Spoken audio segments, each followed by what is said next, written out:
This morning, we're going to have a presentation here from Dr. David Anderson. David is an entrepreneur. He is the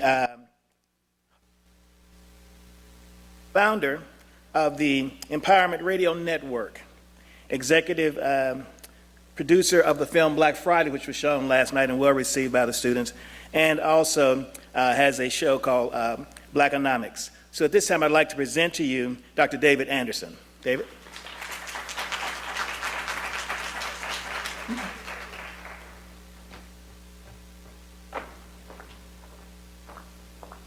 Morning. How's everyone? Good. How'd you guys enjoy last night? It was amazing. It was an amazing night. All right, let's get to business real quick. I was asked to give you guys an update on where we are economically. And before we jump into statistics, because this is a lot of data that we're going to go through, I'm going to try to make it palatable. But I want to lay a foundation, hopefully for the rest of the event. This clip that I'm about to show you is a clip on Russian television. It got into about 900 million homes. And the conversation was specific to student loans. If you guys know anything about my entrepreneurial career, if you've done some research, you know I preach heavily against three things, or it's a couple more than three, but mainly having no mortgage, having no car note, and having no student loans, all right? So I stand in here today in front of you without a mortgage, without car notes. I got about 4 different vehicles, and I don't have a student loan. In fact, my son, who has been embedded into my presentation, who goes to Middlebury, that cost is about $75,000 a year. He's got $55,000 in student loans, or excuse me, in grant money, all right? And there's another $25,000 in there that I got to service. And we've used different things to service that. But I can stand at this podium today telling you that my son doesn't have any debt going to school, right? So you need to pay extreme attention to what I'm about to lay out, because what we're being told and what you guys are buying into is enslaving you to debt, okay? There's 2 types of debt that are non-dischargeable. One of them is student loans, and the other one comes from divorce. They call it non-dischargeable debt. You can't get rid of that, all right? So if you want to be successful, it's great that you're in school. I commend you, all right? But there's another side to this thing that you got to master right now. And if you don't, when you leave, this is what's going to happen. You're going to be behind the 8 ball like 250 G's, because at historically black colleges, we don't finish in 4 years. We usually take 5 or 6, at least I did. You're going to have debt, okay? And then you're not going to be able to get a gig, period. And I don't mean to give you this bad outlook on what's going on, but this is the deal. In fact, there's a book out called The Second Machine Age. This is everyone's homework assignment, and you should write this down. The second machine age speaks to automation. Automation, obviously, computers, AI, all this type of stuff. In the second machine age, they said by 2025, class, the government is going to issue subsidies to take care of the working class workforce. Because of automation, 1/3 of the nation's workforce will be deleted because of automation. So the government is issuing subsidies. Do you understand what I'm saying? It's like food stamps to help the working class. That means there's no jobs. You're going to school to learn how to get a job, and ain't gonna be no jobs. And you're taking out loans to do it. We got problems. So we have to change the way we're thinking about what it is that we're here to do. And that includes education, but you gotta get a dual education. You gotta create some skill sets, and you gotta use those skill sets to make some things happen. So I'm gonna play this clip right quick. This is a real quick 5-minute clip of this conversation on Russian television with Tom Hartman. And I want you guys to just check this out, and then I'm gonna give you, we're gonna go through these statistics right quick. Is that all right? All right. Let's see how we can get this, I've got video, but no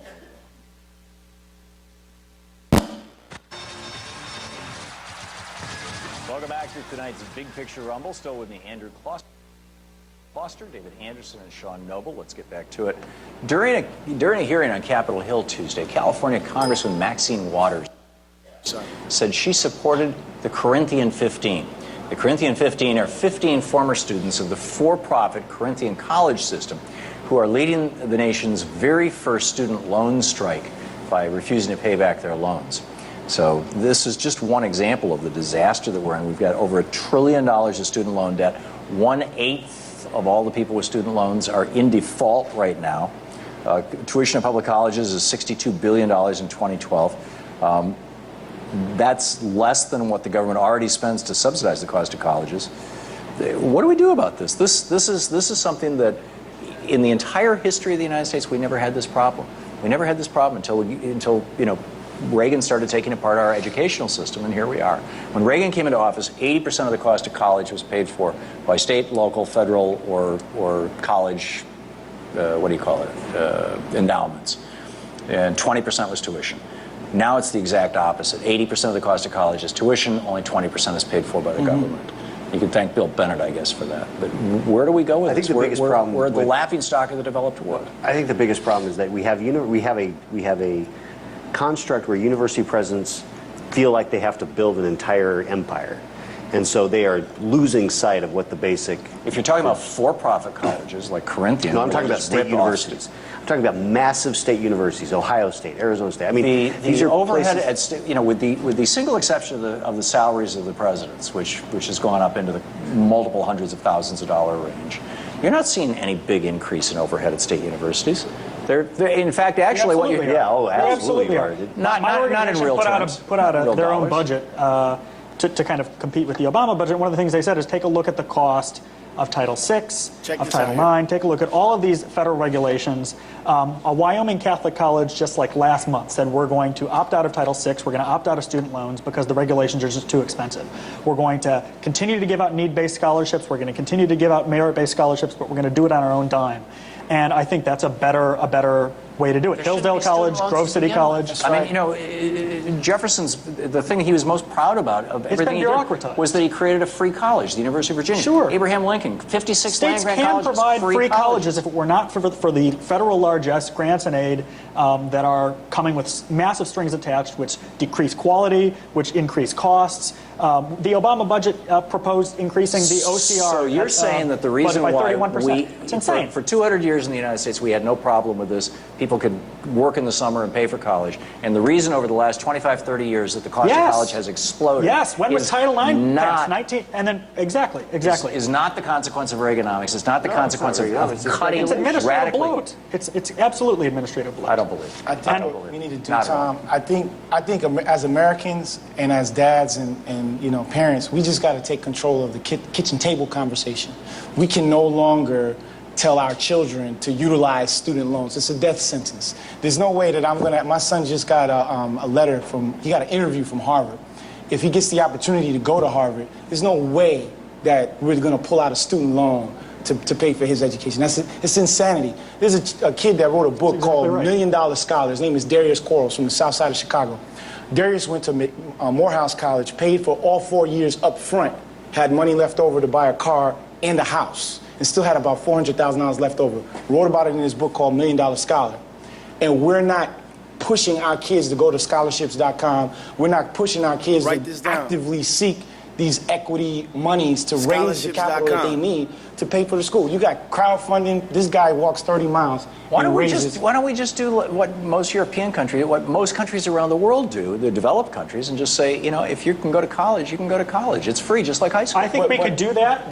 I think we could do that for most, if not every student that wants to go to college. But the way that we would have to do that is we could offset that with reducing all the costs, the grants and aid to the state governments and things like that. Parents just have to get aggressive about raising the funds to go. The money is already there. I mean, if you go to the foundation, shouldn't have to be paying this. But this is what it is. This is our infrastructure. This is our intellectual infrastructure, David. You can't take out a student. Listen, Tom, this is what the program right now is set up for everybody. Every American is already set up in a program that creates a slave culture. This is a debtor society. You're told to go use a student loan to go get an education. Now, when you graduate, you can't even get a job to service the debt. So let's get the How crazy is that? costs out of going to college. Let's make college We've free. got that's And- ideal, but the reality is, when your kid comes up to go to school, if you don't have that money, they're telling you to use a student loan, and then when the kid graduates, they tell you to use a mortgage. So now you're behind the 8 ball, $250 on the student loan, and then another $250 the on the mortgage. financialization of It's $500,000 education is behind insane, the 8 ball. Sean. Arizona. All right, so I want to pause it right here because you guys can kind of get the gist of where this is going, all right?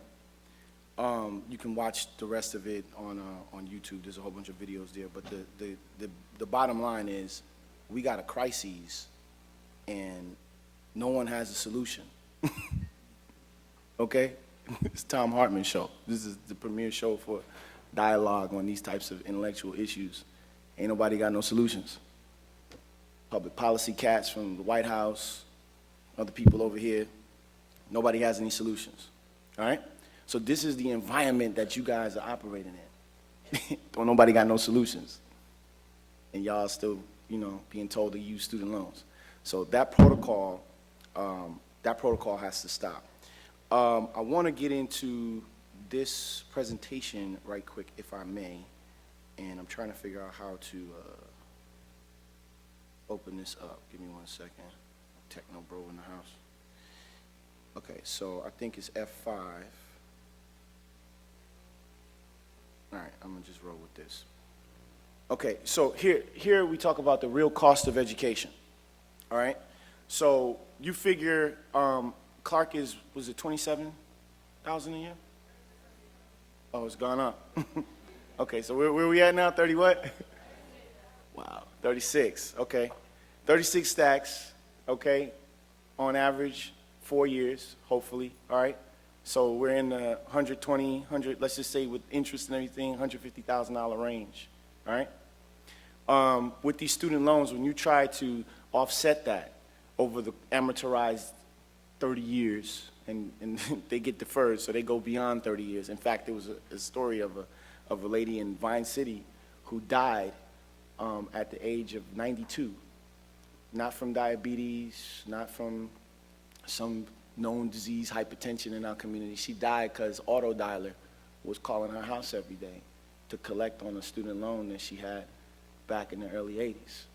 Okay, and the interest had gotten out of control and it stressed her out. She died. She died literally from student loan debt, all right? So we got to look at the real cost of education. There's a monetary cost, right?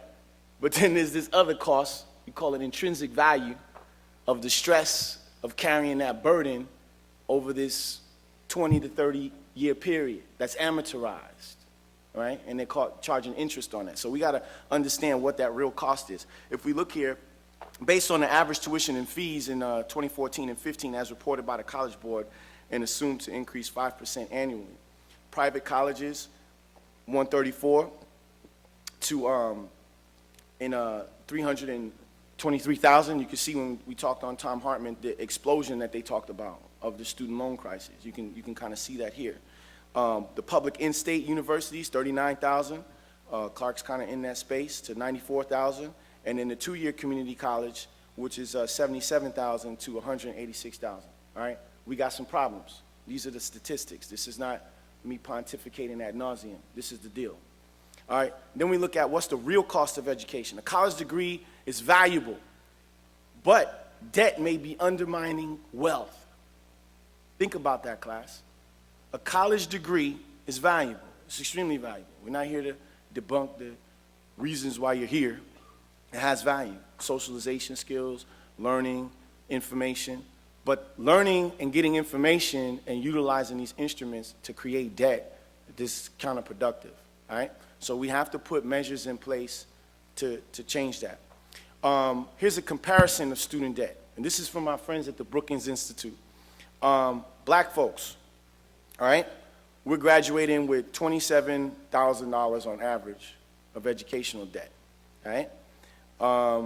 White folks, $19,000 in educational debt on average. Asians, $18,000, and Hispanics on average, $17,000, all right? This is under unique circumstances, because I don't know too many people that only have $27,000 in debt. I got friends that went to Harvard B School. They behind like $300,000. They trying to figure it out, right?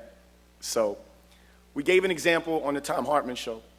I'm very impressed by Darius. He's actually one of my mentees.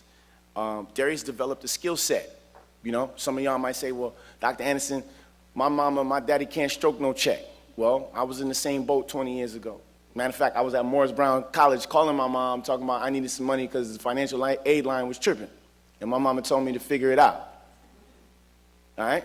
So Darius, in the same vein, growing up in the south side of Chicago, couldn't call home either, right? No resources at the house. So he had to figure it out. And his modality for figuring it out was scholarships.com, right? He's got a book. It's like $17.95 on Amazon. Some of y'all in here can't call home like I did 20 years ago. Matter of fact, home calls me for all kind of crazy stuff now. But, you know, 20-some odd years ago, I called home, and I mean, I could talk, but it wasn't going to be nothing coming back down the other way. Nothing financial, no serious financial stuff, all right? So we have to develop, as African Americans, skill sets that enable us to generate income to offset these debts. I think that's a valid point. Darius figured it out. He came up with a strategy, focused on the strategy, and raised $1 million. Went right here to Morehouse, graduated almost a year and a half, 2 years ago. All right? Paid for his school up front all 4 years, bought a house and a car, still have almost $500,000 left off. Why are the students in this room at Clark not doing that? Like, what's up with that? We got beyond research, we got applications now. Y'all can go and download an app, and the app will tell you what scholarships to apply for, right? You got no excuse, none at all. The whole thing of I don't know how to do it is out, it's out the window now. You can Google what, matter of fact, you don't even have to type it in. You can say, Google, I need some scholarships. Google got like 100 options for you. So y'all got to get to the business of the follow-up because the information that you got access to is insane. This is another example of no student loans. So this is my son. He's in the photo. He speaks 3 different languages, and now his mom's is not Chinese or Japanese or whatever, but next to him is the counsel, general counsel for, the consulate to the United States from Japan, all right? And my son came in first place. Sitting next to him, this is a young lady from Brown. The person next to that person is someone from Yale, and the person next to them is someone from Harvard, all right? This is a kid from Atlanta who went to Riverwood Academy, or Riverwood School up there in Sandy Springs. And then Middlebury, he applied to all 9 Ivies, and he kind of had second interviews and then got letters saying no, no, no, no, no across the board. But my father suggested that we apply to this school called Middlebury. I didn't know much about it, but my dad, he's into education. He went to Harvard, he's got a PhD, all this type of stuff. So he was like, yo, he need to apply to Middlebury. His son applied to Middlebury because it's a liberal arts college. They into language, that's their thing. And my kid is speaking like 3 different languages. He's speaking Japanese. So in this photo, the consulate, all right, the general counsel for the United States ambassador to Japan in the U.S. is giving him an award for coming in first place speaking Japanese, meaning that he spoke Japanese better than the Japanese. All right? So because of that, he's got this whole new world that he's created that he can lean on to help in terms of scholarships to offset whatever the deal is that Middlebury's talking about. All right? What are your skill sets? I don't know how this kid figured this out. We bought him a manga book at Barnes & Noble's, and he started playing these games and all this type of stuff, and then he just started speaking the language, and the teachers at Riverwood was like, yo, your kid speaks Japanese. I'm like, word? Okay, how do we handle this? You know, what do we got to do? And so his teachers took an interest, they poured into him, and he's developed a skill set. So now he's working on Arabic and Mandarin or whatever. He wants to be an international diplomat, all this type of stuff. So I'm not saying this to show off. I'm saying this because there's other students in here that speak other languages. And it's cool to speak other languages. It's uncool to only speak English. Who does that? How are you going to make any money in the future and you only speak English? And half of us are speaking a broken English. Because on Campbellton Road, they be talking like this right here, shouting, I need to get some watermelon cigarillos and they scratch off over there, dog. You understand? We can't move in and out of anybody's world. And so I'm showing y'all this because this is a direct connection of a young black man who they say, you know, we supposed to wear our pants hanging off our backs. And he's up here getting an award from General Counsel. Konnichiwa, watashi no name wa David Anderson Dessa onegashimasu, right? So we got to learn languages. We got to create skill sets. I speak a little Japanese. I'm sorry about that. So, you know, when you're doing business around the world, it's disrespectful to not connect with the other side. So if you're coming in with your agenda and you don't have the couth to kind of respect the other side, don't think they're going to cut you a check. Or if they cut you a check, your numbers is going to be messed up. You can't count, you can't speak their language, you're relying on a translator to tell you, yo, is this right or is this wrong? So when you're really doing real business, you got to speak multiple languages. Let's keep moving. Wealth gap among races. This is the part that's exciting. This is from our friends at the Pew Research Center. And actually, I should have included some information on the Gazelle Index. Danny Boston. Whew. Georgia Tech, you guys got to Google this cat. It's bad.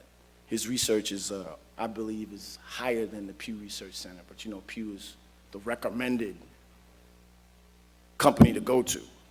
Anyway, racial and ethnic wealth gaps have grown since the recession. Well, what recession are we talking about? Let's get into it. The median net worth of households in 2013, okay? Check this out. White households, the net worth is $141,000, somewhere between $192 and $141, all right?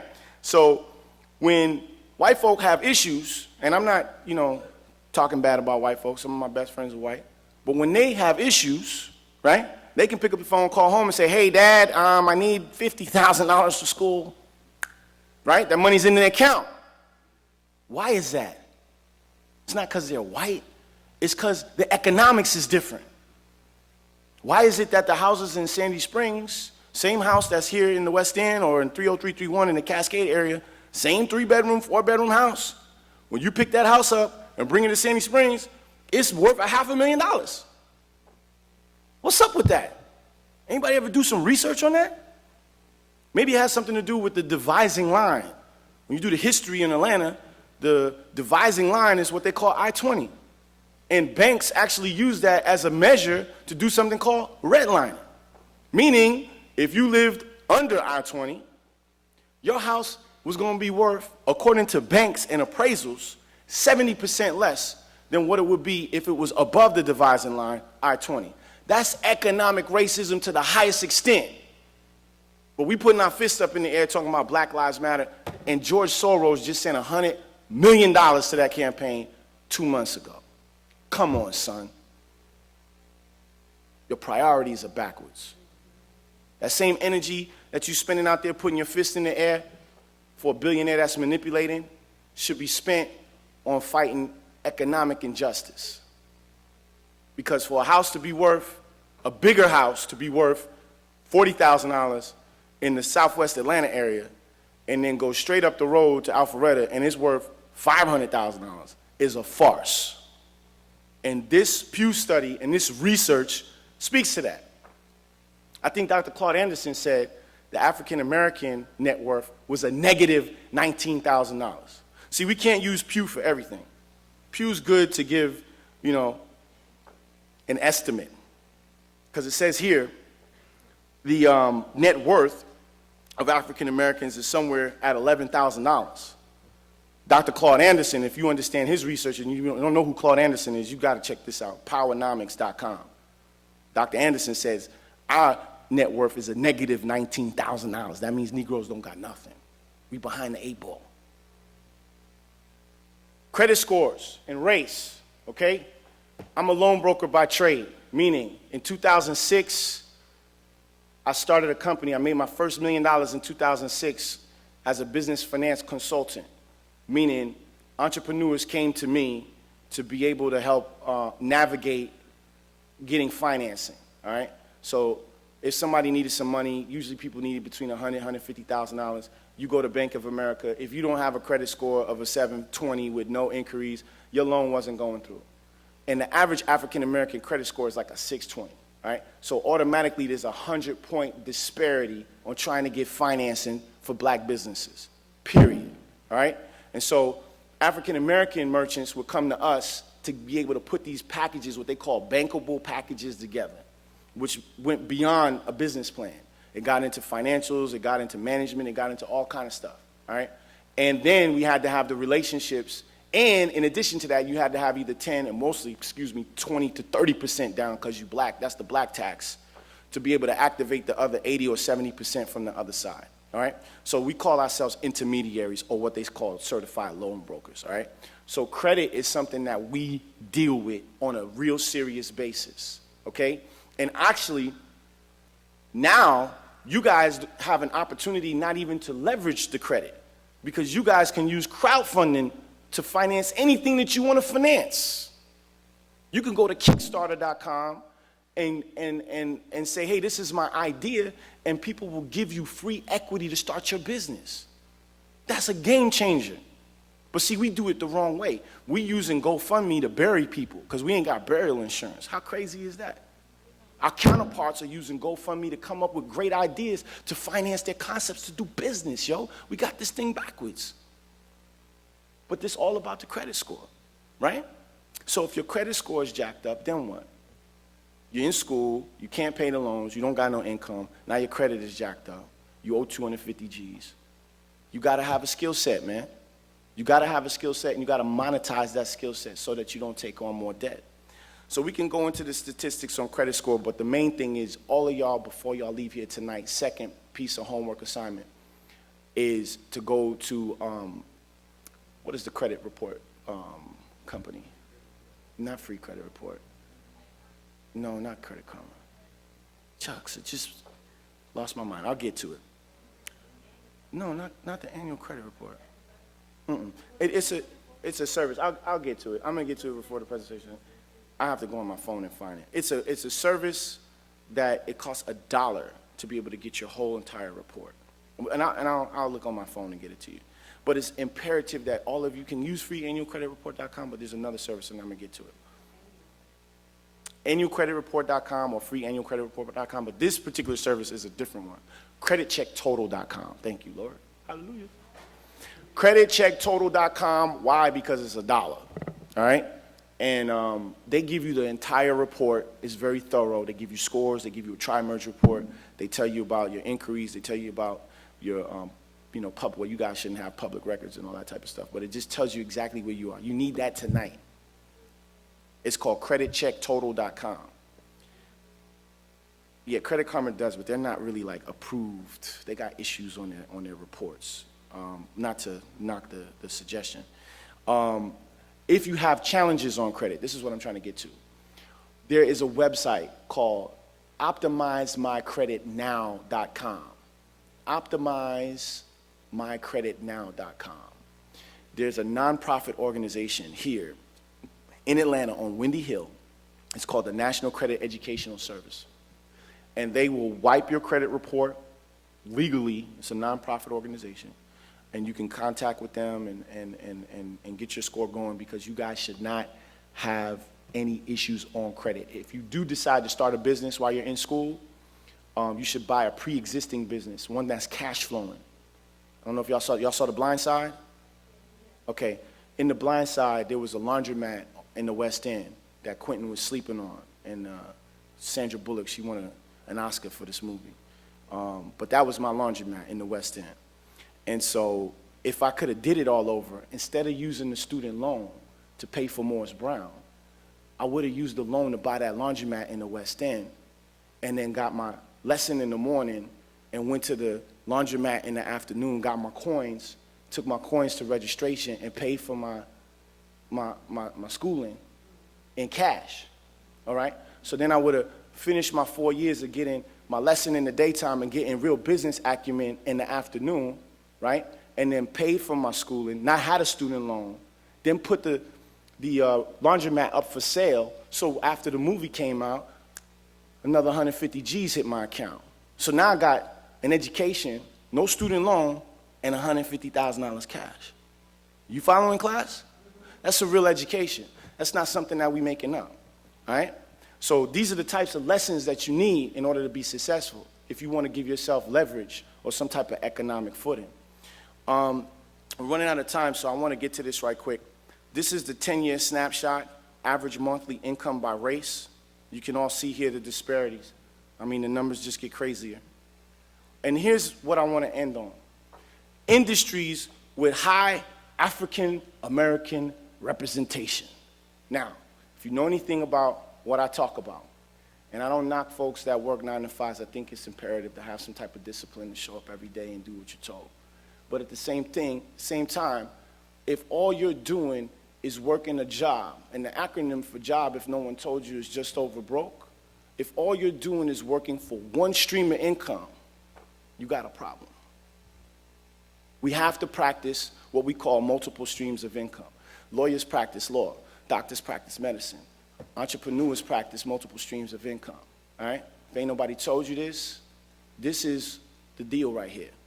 So when you look at the health and medical administration, 21% are African Americans, right, in that industry.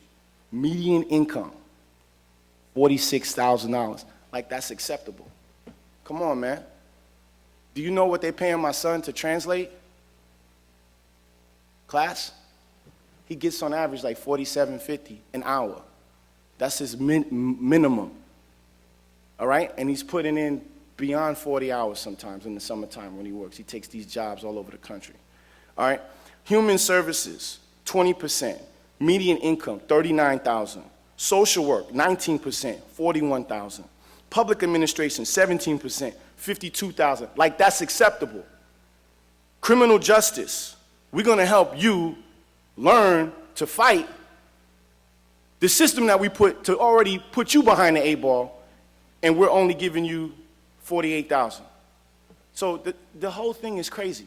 And what I'm saying is, these numbers are not gonna be acceptable for you to be able to maintain a family in the near future. It's too much happening. So we can go on and on with the statistics. Your homework assignment tonight, class, is to read The Second Machine Age. I'm out of time, but what's coming down the pipe is imperative. This machine age deals specifically with computers, automation, and artificial intelligence, and it's already here. They're already implementing these systems. These systems are already taking away jobs, and if you don't understand how to maintain these robots, you're not gonna have a job. So this is the update of the future of what's happening. I think it's pretty timely. I think it's very palatable. I think it's very relatable to our audience. But now the onus is on, you know, you're gonna spend the rest of the weekend learning from experts. You guys have brought in some guns. They've got banks here. You've got, you know, people from SBA. You've got credit union CFOs and CEOs here. You've got people with a lot of intellectual firepower. What you do with this information when you walk out this door is going to dictate your entrepreneurial career. So the onus is on y'all. Y'all can be on Snapchat and Twitter if you want. But at the end of the day, if you're not figuring out how to develop a skill set, whatever that skill set is, my son just happens to speak 3 languages. Y'all got skill sets too. You need to pull that genius out and master it so it becomes something where race don't even become an issue. He's black, wears his hair natural, be having Malcolm X frames on and put his fist in the air, straight in your face. But they gotta cut that check because them folks don't understand how to read Japanese kanji. They gotta pay my son. Nissan had to pay him this summer because they couldn't figure out the instructions at the plant to put the generator in, all right? And some dude from South Georgia who was a staunch racist said my son was given wrong information. And this guy was supposed to be an electrician, a master electrician. And my son was like, yo, when we read this, it's read this way. Meaning this new generator that cost like $50 million that they was installing at the Nissan plant in Tennessee was about to be installed backwards. It would have blew up the entire town. And because my son could read the language, and he was reading the prints, and he was able to communicate between the Japanese team and the South Georgia team, he created an opportunity to save a catastrophe. Young black man who's supposed to be wearing his pants hanging off his behind, right? Focus on your skill sets, yo. Do you even know that you got a skill set? And if so, what is it? Because that skill set has a value, especially in the right situation. Because had it been me, I would have been like, yo, you want this information? I need a bonus right now. And here's my SWIFT codes to Scotiabank in Nassau, Bahamas. Then I would have gave him the information. But everybody don't roll like that. So listen, I appreciate your time. I'm getting the signal. But we love you guys, man, and I'm available. So if you have any questions, just focus and do what you need to do. The school has really put a lot in place for y'all, man. Take advantage of this opportunity. A lot of schools don't care like this. Clark clearly does. So now it's on you.